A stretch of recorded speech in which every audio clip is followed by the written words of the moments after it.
ducks finally got water to come back to. Got swans coming back. A few geese around.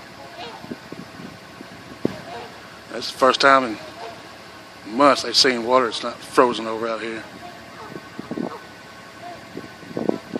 That lake should be finally maybe thawing out next month. It's pretty bad. I'm ready to go fishing. I do know they start coming back around, landing in the water like this. They have water to land into. That's coming soon.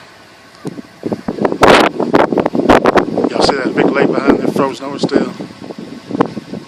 I just can't get over how the lakes freeze over that long. It's covered about 2 foot of snow.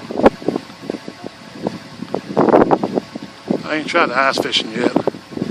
I'll probably do that next year.